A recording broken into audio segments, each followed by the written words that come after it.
2021-24 թվականներին Հայաստանի տնտեսական աճը միջինում կազմել է 8,1%, այս տարի սպասվում է 5,1%։ Ֆինանսների նախարար Վահե Հովհաննիսյանն ամփոփել է 2024 թվականն ու խոսել 2026-28 թվականների միջնաժամկետ ծախսային ծրագրից։ Հաշվի առնելով, որ ընթացիկ տարում 5,1% տնտեսական աճ է կանխատեսվում, արդյոք կառավարության ծրագրով թիրախավորված միջինում տարեկան 7% աճը կկարողանան ապահովել։ Լուրերի հարցն էր նախարարին։ Ներկայիս տեմպով դրան հնարավոր կլինի հասնել, սակայն բազմաթիվ գործոններ կան, որոնք հաշվի չեն առնվել։ Օրինակ, նույն Իրան-Իսրայել հակամարտության պատերազմի հետևանքները, այդ հետևանքներն էլ կախված կլինեն դրա մասշտաբից եւ դրա տևողությունից։ Հաշվի առնված չի Ադրբեջանի եւ Թուրքիայի հետ սահմանների բացման սցենարները, որովհետեւ այդ բացումն էլ կարող է տեղի ունենա դանդաղ կամ արագ, այս կամ այն չափով, ինչպիսի տրաֆիկ մենք կարողանանք ունենալ Հայաստանի տարածքով, դա կլինի երկաթուղի, թե միայն ավտոտրանսպորտ։ Այս բոլոր հարցերը, ես ընդամենը ասենք երևի հարյուրավոր հարցերից 1-2-ի հիմնականներին եմ անդրադառնում։ Ուստի եւ մեր հույսը հենց նրանում է, որ մենք ունենալու ենք ավելի բարձր աճեր, քան ինչ որ այդտեղ դրված է։ Նախարարին հարց ուղղվեց Իրան-Իսրայել հակամարտության ազդեցության մասին Հայաստանի վրա։ Բյուջետային փաստաթղթերով շատ տարբեր սցենարներ են քննարկվել։ Ռիսկային սցենարներից մեկի դեպքում տնտեսական աճը կարող է լինել 5.1-ի փոխարեն 1.3%։ Հիմա ինչ վերաբերվում է Իրանի եւ Իսրայելի միջև սրացմանը, ելի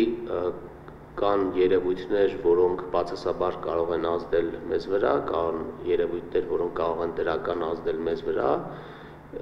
եւ դա շատ բան կախված է այդ սրացման աստիճանից եւ կախված է դրա տևողությունից։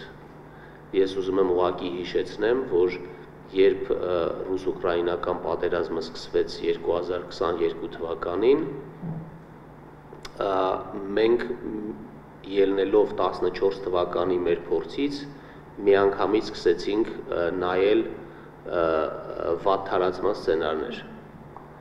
բայց իրական կյանքը եղավ մի փոքր ոչ այդպես, բարեբախտաբար, եւ մենք ունեցանք ավելի դրական զարգացումներ դրա հետևանքով։ Հիմա էլ չեն շտապում եզրակացություններ անել։ Ամեն դեպքում վատ սցենարի պարագայում կարող է Իրանից մատակարարումների խնդիր առաջանալ։ Դրանք կարող են խաթարվել, երկարել, թանկանալ եւ այլն, այսինքն այսպիսի երևույթներ կարող են տեղի ունենալ։ Էլ չեմ ասում, եթե այսինքն իրավիճակը այնպես սրվի, որ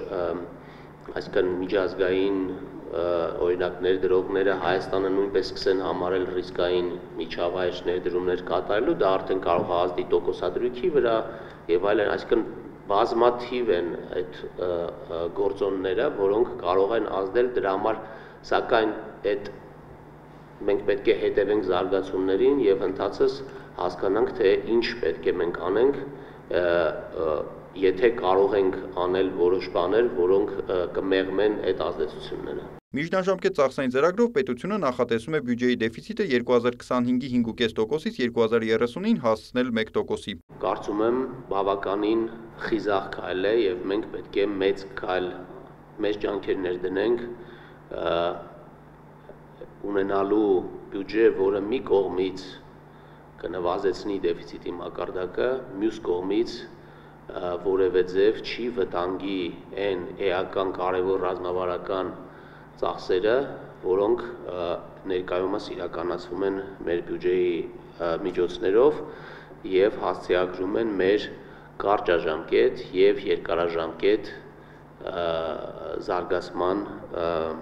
խնդիրները։ 2024-ին պարտ քննահարաբերակցությունը նվազել է 48.2-ից դառնալով 48%։ Ինչ ազդեցություն կարող է ունենալ Հայաստան-Թուրքիա սահմանի բացումը մեր երկրի ՀՆԱ-ի վրա։ Հիմա այստեղ կախված է, թե ինչպիսի փոփոխություններ տեղի կունենան